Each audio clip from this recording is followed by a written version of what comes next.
Барлығыңызға сәлем, қайырлы күн. Менің каналыма қош келдіңіздер.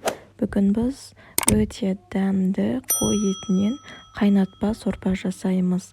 Қойдың қабырға еті мен төс етінен алынған қайнатпа сорпа. Ең алдымен етімізді тазалап жуып, қабырғаларымызды, төс еттерімізді бөліп аламыз. Қазанымызға таза суымызды құйып, оның үстіне жаңағы жуылған таза еттерімізді, яғни қабырға сүйектерімізді, төс еттерімізді салып аламыз.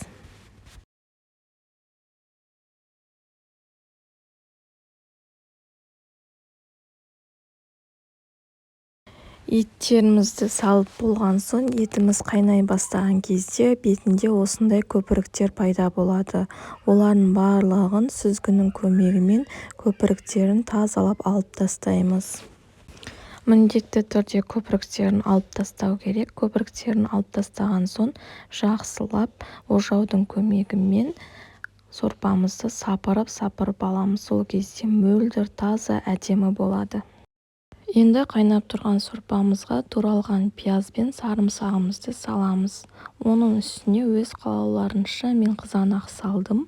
Қызанағымызды саламыз. Оның үстіне жақсылап жуылып тазаланған сәбізімізді салып тағы қайнатамыз. Міне біздің сорпамыз әдемі болып, мөп-мөлдір болып қайнап жатыр. Енді оның үстіне пісуге жақын қалған кезде тазалап жуылған картоптарымызды салып, картошкамыз піскенше жай отта өз бабында қатты қайнатпай, жұмсақ қылып қайнатып пісіріп аламыз.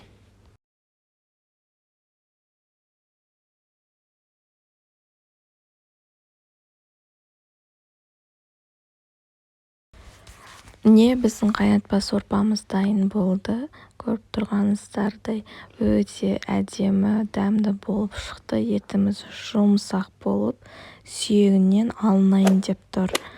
Егер менің каналыма тіркелмеген болсаңыздар, міндетті түрде тіркеліп, лайк басып, комментарий жазып, менің каналымның дамуына өз үлестеріңізді қоса кетіңіздер.